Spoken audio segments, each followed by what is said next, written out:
Hello everyone, once again welcome back to my physics class. Today let's start the unit of 6 is optics. This is the most important topic in our physics syllabus of 12th class. Optics generally divided into two categories or two types. One is ray optics and other is wave optics. देखिए बच्चा optics होती क्या है, सबसे पहले हम optics के बारे में बताते हैं। ऑप्टिक्स हमारी फिजिक्स की वो ब्रांच है जो हमें किन चीज़ों के बारे में स्टडी कराती है। तीन चीज़ें बच्चे, प्रोडक्शन, प्रोपेगेशन और नेचर। किसका? लाइट का। कि लाइट कहाँ से पैदा हो रही है, क्या सोर्स है उसका, नेचुरल है, आर्टिफिशियल है, क्या चीज़ है। लाइट कैसे प्रोपेगेट कर रही है, यानी कि वैक्यूम के अंदर क्या स्पीड है, मीडियम के अंदर क्या है, ग्लास है, कोई वाटर है, एक्सेट्रा, कुछ भी मीडियम हो सकता है। और थर्ड है हमारा नेचर, कि लाइट का नेचर कैसा है। लाइट हमारी नेचुरल है, आर्टिफिशियल है, किस तरह का नेचर है लाइट का, पार्टिकल नेचर है, वेव नेचर है। तो वो सारी चीज़ हम स्टडी करते हैं ऑप्टिक्स के अंदर। Optics are of mainly two types, दो तरह की ऑप्टिक्स हमारी। फर्स्ट इज रे ऑप्टिक्स और ज्योमेट्रिकल ऑप्टिक्स। इसे हम रे ऑप्टिक्स कह सकते हैं या ज्योमेट्रिकल। ज्योमेट्रिकल नाम क्यों दिया है? क्योंकि इसमें बहुत सारी ज्योमेट्री बनती है, हमें स्केल, पेंसिल एटसेट्रा, बहुत सारी जो ज्योमेट्री बॉक्स है उनके इंस्ट्रूमेंटों की जरूरत पड़ती है, क्योंकि इसमें बहुत सारे रे डायग्राम बनते हैं हमारे। तो सबसे पहला क्या है, रे और ज्योमेट्रिकल ऑप्टिक्स। अच्छा, ये हमें किसके बारे में स्टडी कराती है? ये कराती है बच्चा reflection, refraction, dispersion of light and the designing and working of various optical instrument. Like जैसे कि हम कह सकते हैं सिंपल माइक्रोस्कोप हो गया हमारा, सिंपल माइक्रोस्कोप, एक हो गया कंपाउंड माइक्रोस्कोप, एक हो गया टेलीस्कोप। इन सारे इंस्ट्रूमेंटों के डिजाइनिंग कैसे बने हुए हैं, कैसे वर्क करते हैं, वो सारी चीजें किसमें आती है? हमारी रे और ज्योमेट्रिकल ऑप्टिक्स में। Another we discuss about the wave and physical optics. ये हमारी अनदर टाइप की ऑप्टिक्स है। अब कहते हैं वेव और यहाँ रे, इन दोनों चीजों से क्लियर हो रही है कि बच्चा जो लाइट है, लाइट का दो नेचर होता है। लाइट का नेचर कितना होता है? दो तरह का। एक लाइट हमारी पार्टिकल नेचर को बिहेव करती है, वेव नेचर को बिहेव करती है। ये हमारे एक साइंटिस्ट होते हैं डी ब्रॉगली, आपने केमिस्ट्री के अंदर एज स्टडी, तो उन्होंने बताया था कि जो लाइट है हमारी वो दो तरह का नेचर रखती है, दैट इज पार्टिकल नेचर और वेव नेचर।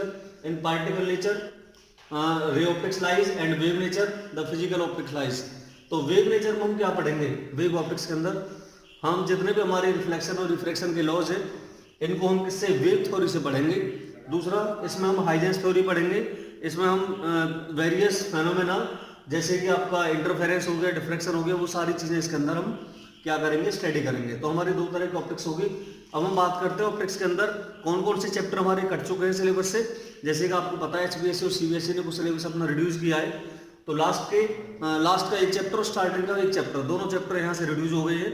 तो बाकी जो रिमेनिंग चैप्टर है वो आपको डिस्कस करा देते हैं। हम देख देता हूँ एक बार कि फिलहाल इसमें कौन कौन से चैप्टर आए हुए हैं, उन चैप्टरों पर फिर चर्चा करेंगे, फिर वो सारा सिलेबस आपको कराया जाएगा वन बाय वन। तो सबसे पहले हम बात करते हैं कि पहले एक चैप्टर हमारा रिफ्लेक्शन ऑफ लाइट। सबसे पहले एक चैप्टर रहता था हमारा रिफ्लेक्शन ऑफ लाइट। दूसरा हमारा चैप्टर रहता था refraction of light, refraction of light. Next हमारा रहता था थर्ड डिस्पर्सन ऑफ लाइट, जिसमें हम प्रकाश का विक्षेपण वगैरह पढ़ते थे, इंद्रधनुष कैसे बनता है, प्रिज्म से 7 कलर में कैसे डिवाइड होती है वाइट लाइट। फोर्थ हमारा ऑप्टिकल इंस्ट्रूमेंट, जिसमें हम बहुत सारे सिंपल माइक्रोस्कोप, कंपाउंड माइक्रोस्कोप और आपके क्या नाम है टेलीस्कोप, वो सारी चीजें पढ़ेंगे। फिफ्थ हमारा Huygens theory, Huygens principle. Huygens principle ये हमारे साइंटिस्ट थे हाइजेंस, उन्होंने बताया था कि लाइट किस तरह से पार्टिकल नेचर में चलती, वेव नेचर में चलती है। 6 है हमारा बच्चा interference of light, interference of light. 7th है हमारा रिफ्रैक्शन, रिफ्रैक्शन ऑफ लाइट। और बच्चा एक चैप्टर हमारा polarisation of light, polarisation of light. ये हमारा प्रीवियस सिलेबस था, जैसे ओल्ड सिलेबस कह सकते हैं हम।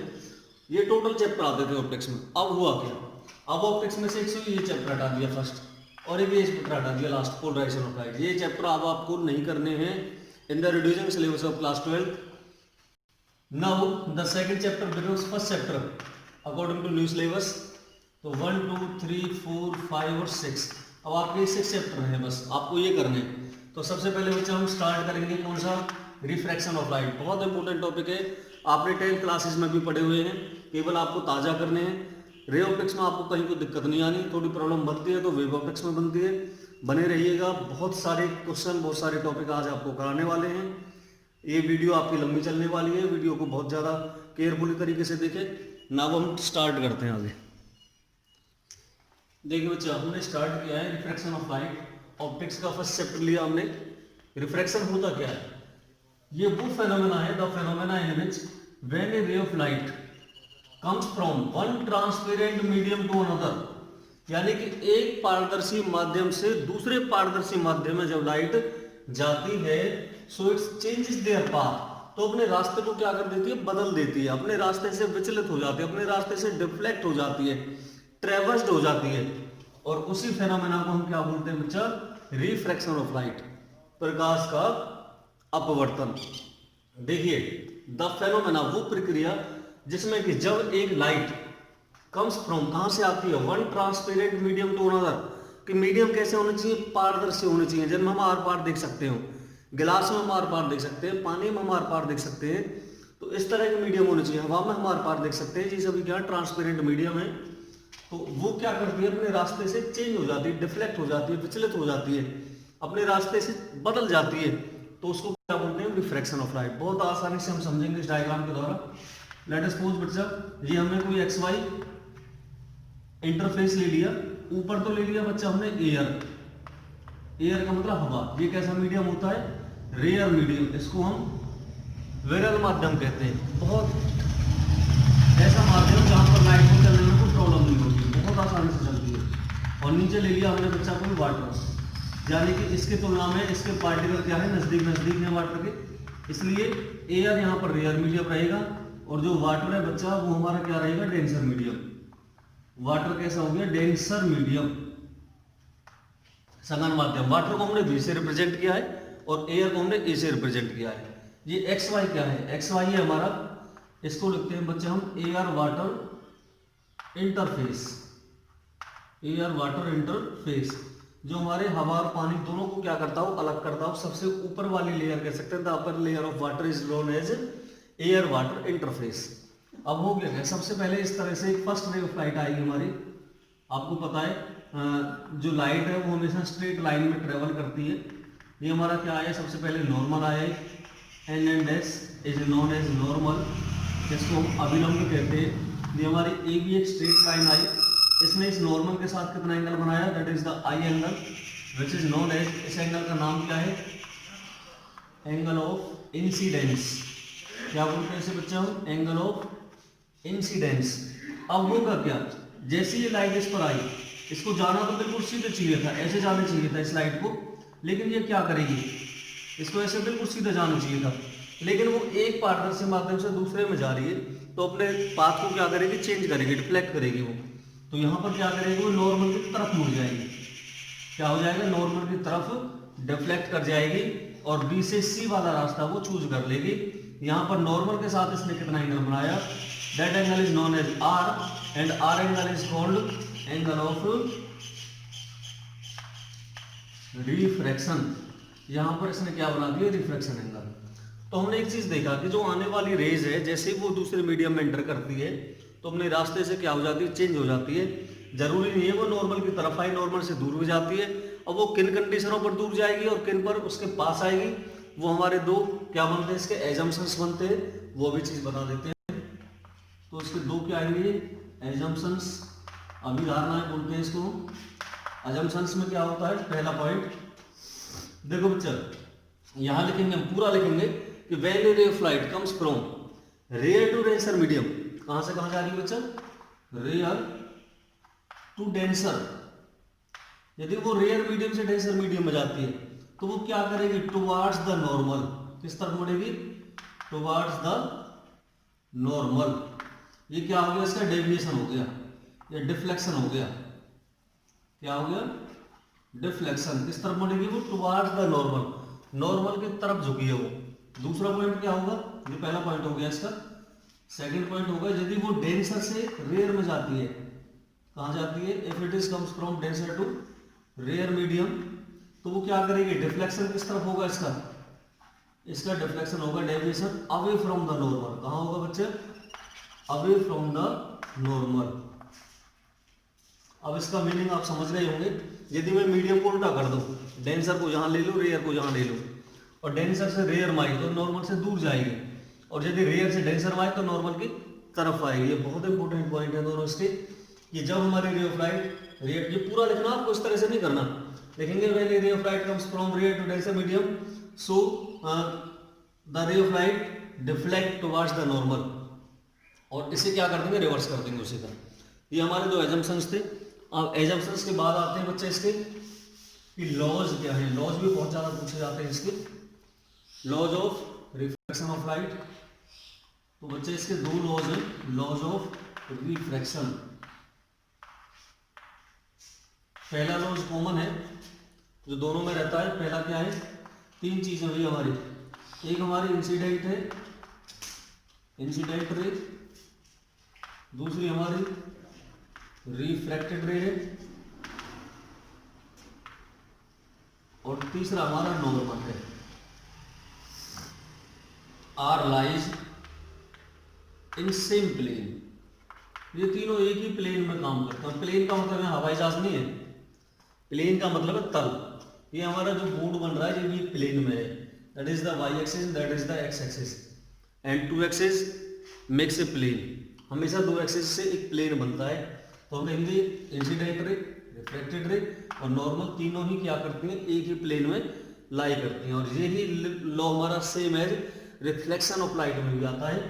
सेकंड पॉइंट इसको बहुत इंपॉर्टेंट है भैया, इसका एक अलग से नाम भी आता है, स्नेल्स लॉ, यहीं से बनता है स्नेल्स लॉ। वो क्या है,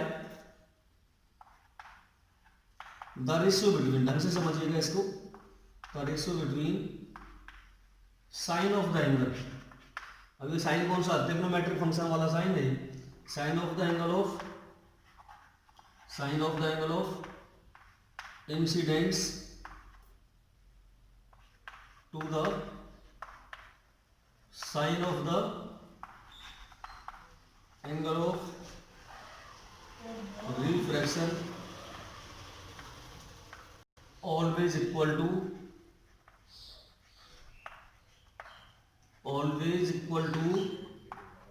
a constant value for pair of media,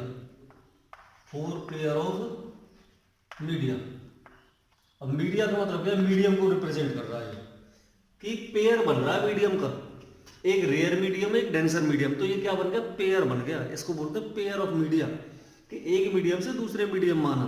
तो कहां से आ रही है, एयर से वाटर, यानी कि ए से बी, तो पेयर बनेगा ए से बी। तो उसने कहा sine of the angle of incident, incidence कितना बन रहा है बच्चा, आई, रिफ्लेक्शन कितना बन रहा, आर। तो इन दोनों का जो साइन फंक्शन का रेशियो रहेगा, दैट इज मैं कह सकता हूं sine of the angle of incidence का मतलब I, sine of the angle of reflection का मतलब साइन आर, बराबर किसके इक्वल रहेगा, ऑलवेज इक्वल टू एक कांस्टेंट वैल्यू। यहां पर जो ये वर्ड आया कांस्टेंट वैल्यू, इसका मतलब क्या, कांस्टेंट वैल्यू होती है म्यू, हमारा क्या रहेगी, म्यू। और किसके लिए, पेयर ऑफ मीडिया का मतलब एयर से वाटर, तो ए ऊपर आएगा और बी नीचे आएगा। ये एयर से वाटर हो गया, एयर से वाटर, तो ये हमारा क्या बनेगा, स्नेल्स लॉ। दोबारा से देखिएगा, sine I upon sine R equal to A mu B, क्या रहेगा, ए म्यू बी। और इसको डायरेक्टली हम म्यू कह सकते हैं। और ये म्यू होता क्या है, इसको बोलते हैं बच्चा हम रिफ्रैक्टिव इंडेक्स। क्या बोलते हैं इसे हम, रिफ्रैक्टिव इंडेक्स, अपवर्तनांक कहते हैं इसे हम। तो रिफ्रैक्टिव इंडेक्स होता क्या है, ये हमारा एक्चुअली डेंसर मीडियम का होता है, रेयर का तो होता ही नहीं है, रेयर का तो 1 रहता है जैसे एयर के लिए। डेंसर मीडियम में जैसे हम जाएंगे तो उसका रिफ्रैक्टिव इंडेक्स इंक्रीज होता चला जाता है। जैसे वाटर के लिए लेते हैं 1.33 और ग्लास के लिए लेते हैं 1.5, जनरली जो हार्ड ग्लास रहता है वो 1.7 होता है बहुत ज़्यादा। तो इस तरह से रिफ्रैक्टिव इंडेक्स की वैल्यू बढ़ती चली जाती है जब हमारा मीडियम और भी ज़्यादा डेंसर होता जाता है। तो इस तरह से ये स्नेल्स लॉ बहुत ज़्यादा पूछा जाता है। It is defined as the ratio between sine of the angle of incidence to the sine of the angle of reflection always equal to a constant value for pair of media. यानी कि sine I upon sine R equal to A mu B. और इसको बच्चा बहुत ज्यादा पूछा जाता है किसके नाम से, स्नेल्स लॉ के नाम से, इसी को हम स्नेल्स लॉ कहते हैं। ये जो सेकंड पॉइंट है स्नेल्स लॉ बनता है, अलग से पूछा जाता है कई बार एक नंबर में, define Snell's law, what is the Snell's law, तो आपको इस तरह से एक्सप्लेन करना है। अब हम कराएंगे आपको रिफ्रैक्टिव इंडेक्स क्या होता है। देखिए बच्चे रिफ्रैक्टिव इंडेक्स को म्यू से रिप्रेजेंट करते हैं। डेफिनेशन क्या बनेगी, it is defined as the ratio between speed of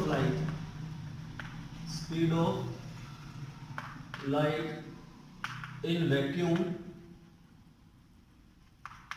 to the speed of light in medium.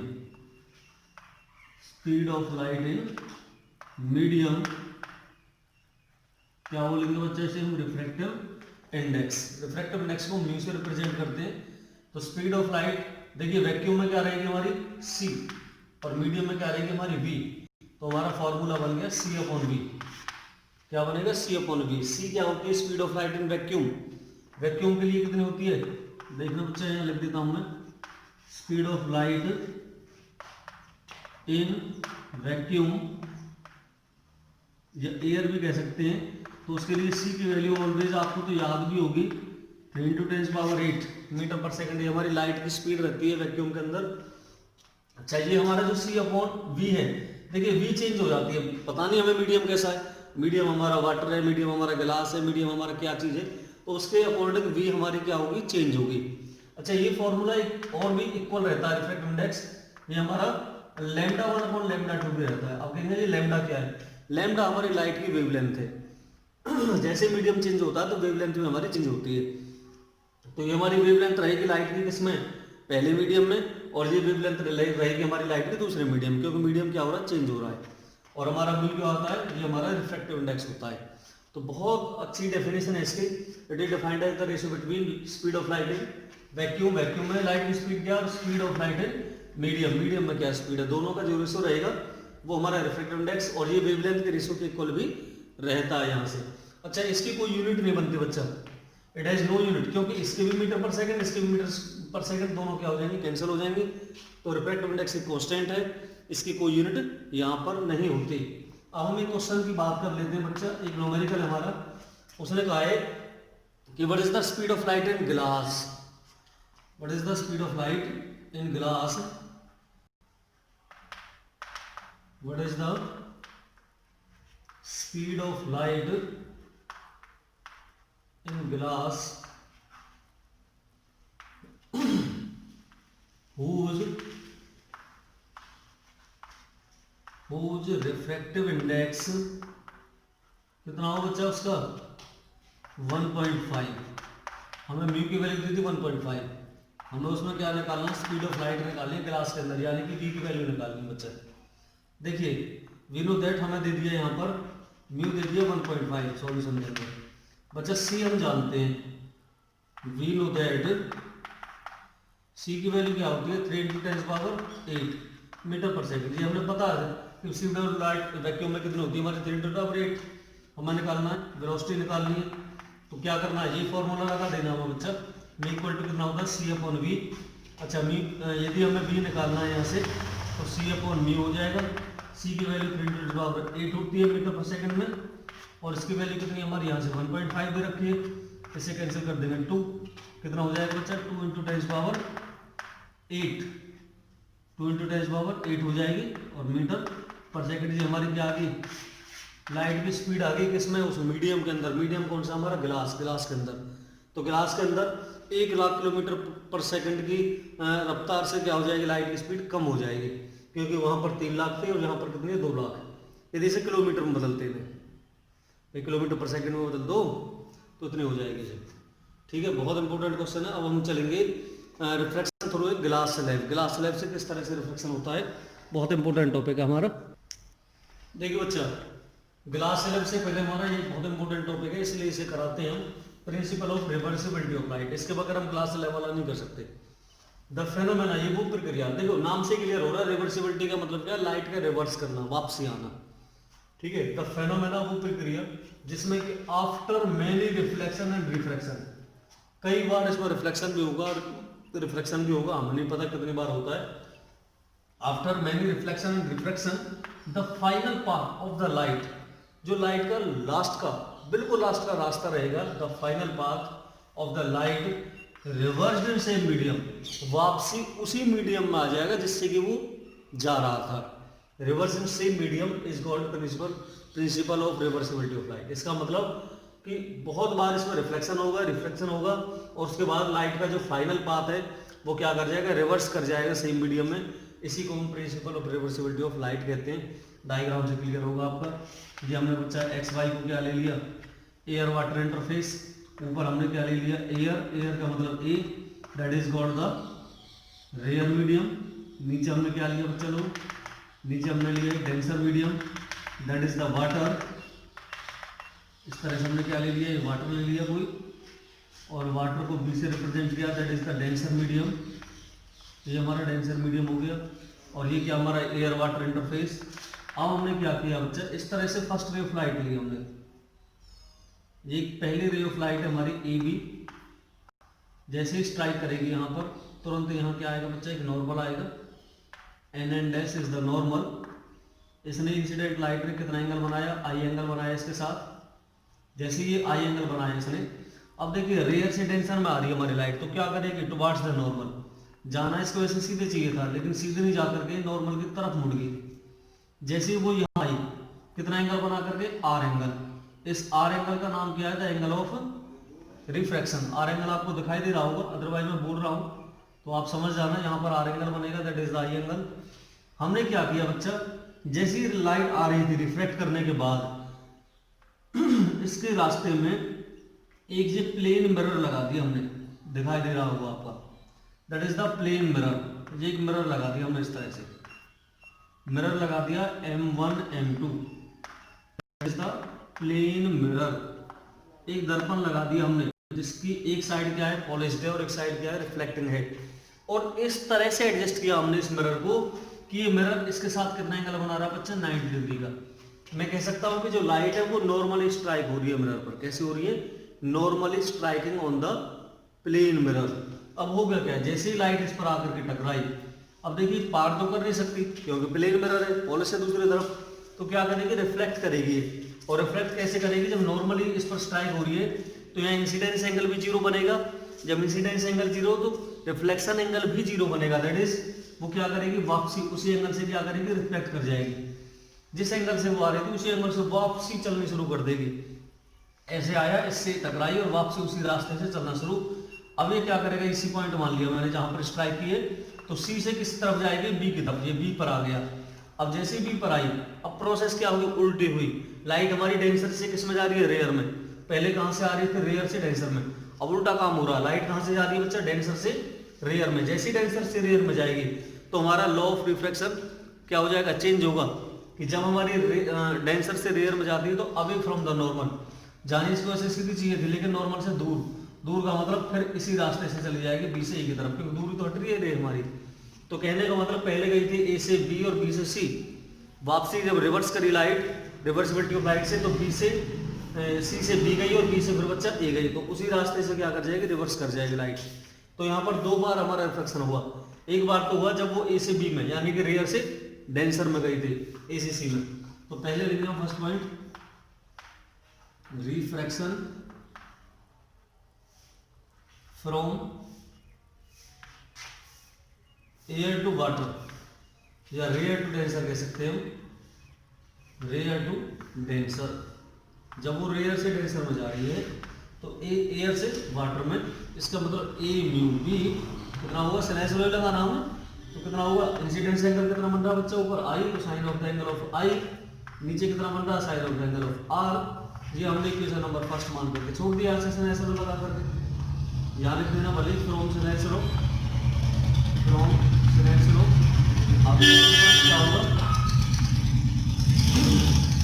अब हमें दिखाना reflection from denser to rare. कहाँ से होगी बच्चा, डेंसर टू रेयर। अब डेंसर से रेयर की तरफ रिफ्लेक्शन की बात करेंगे हम।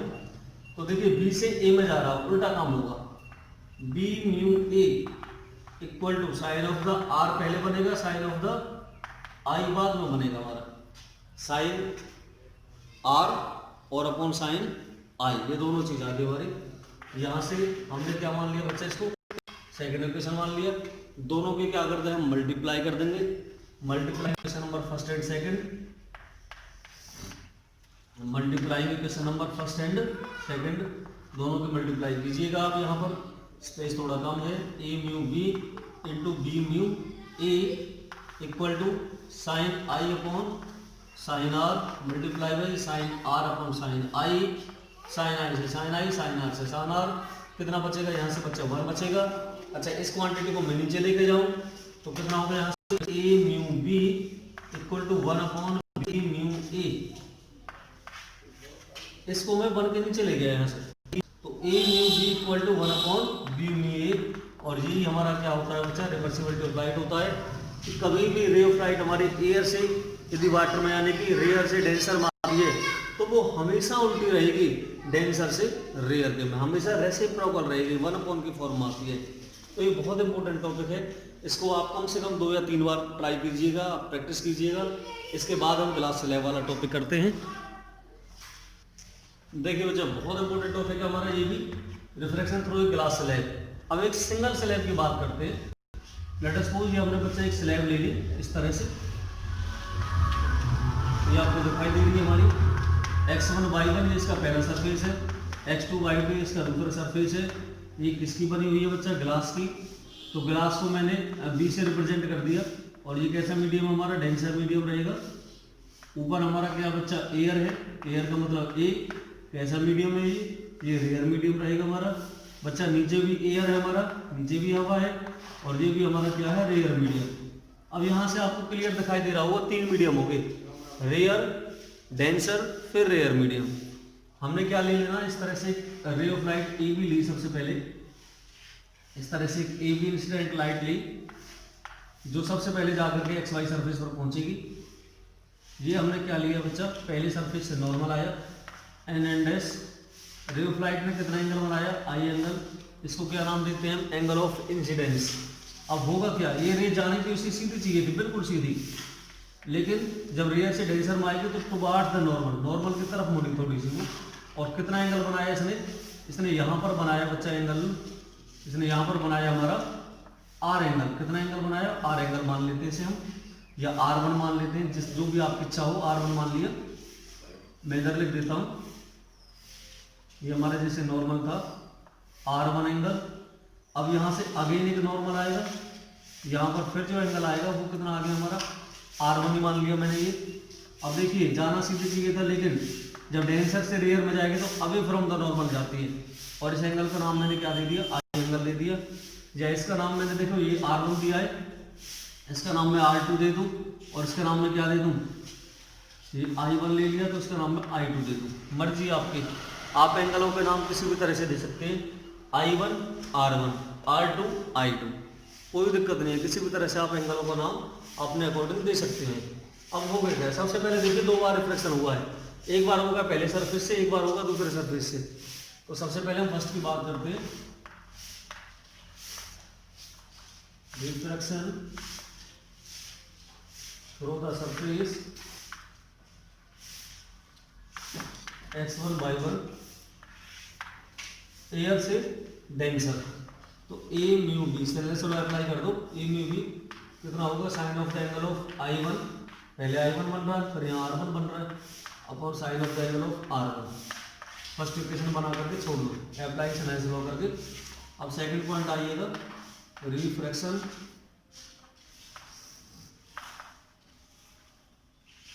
थ्रू द सरफेस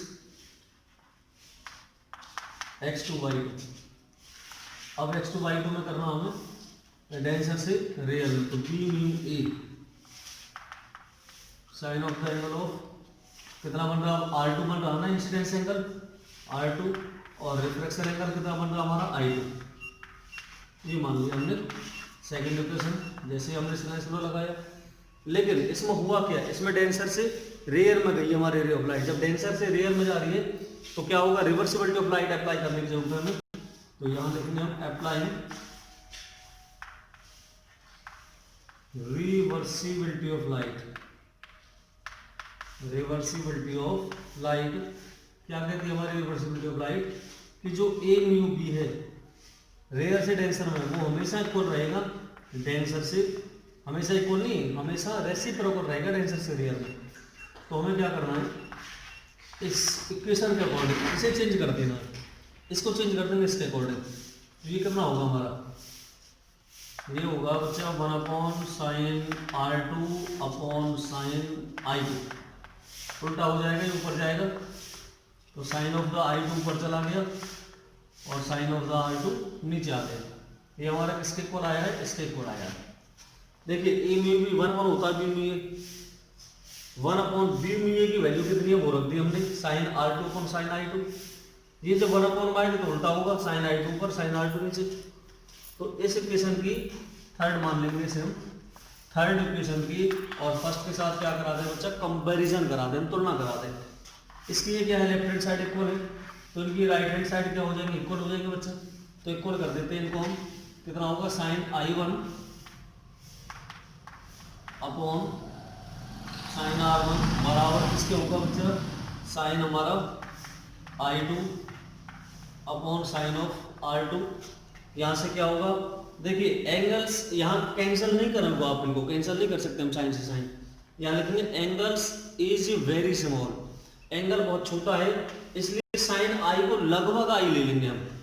यहाँ लाइन लिखनी है आपको, angle is very small, so sine I similar equal to I1, sine R1 similar equal to R1, sine I2 similar equal to I2, sine R2 similar equal to R2। तो sine function यहाँ से reduce कर देंगे हम, equal to कितना हो जाएगा I2 upon R2। तो यहाँ से एक चीज हमने क्लियर कर दी कि जो I1 है वो हमारा I2 के इक्वल आ गया, जो R1 है वो हमारा R2 के इक्वल आ गया। अब देखिए एक बार, I1 और I2 कहाँ कहाँ एंगल बन रहे हैं, तो I1 सबसे ऊपर बन रहा है और I2 सबसे नीचे बन रहा है। ये हमारे दोनों एंगल किसके आगे, रेयर मीडियम के एंगल आगे, किसके आगे, दोनों रेयर मीडियम के। अब R1 R2 देखना, R1 ग्लास के अंदर बन रहा है और R2 भी ग्लास के अंदर बन रहा है, तो दोनों किसके आगे, डेंसर मीडियम के। तुम यहाँ से एक चीज क्लियर नहीं कह सकते कि एंगल्स, इसके पीछे लिख सकते हैं हम ऐसे, angles are same in same medium, same in same medium, कि एक ही माध्यम के कोण क्या होते हैं, बराबर होते हैं। एयर के एंगल बराबर रहेंगे, डेंसर के एंगल बराबर रहेंगे। तो यहाँ से एक चीज हमने प्रूव कर दी, angles are same in same medium. तो आज आपको जो भी टॉपिक कराए गए हैं, इस वीडियो को कम से कम 2 और 3 टाइम्स आप देखिएगा, जिससे आपकी ऑप्टिक्स मजबूत बन गई। और यदि आपकी ऑप्टिक्स मजबूत बन जाएगी, ऑप्टिक्स आपकी मजबूत बन गई, तो समझो फिजिक्स आपकी मजबूत बन गई, स्ट्रॉन्ग बन गई, और आप फिजिक्स में कभी भी डिफीट नहीं हो सकते। तो वीडियो को ज़्यादा से ज़्यादा लाइक करें, शेयर करें, सब्सक्राइब करें।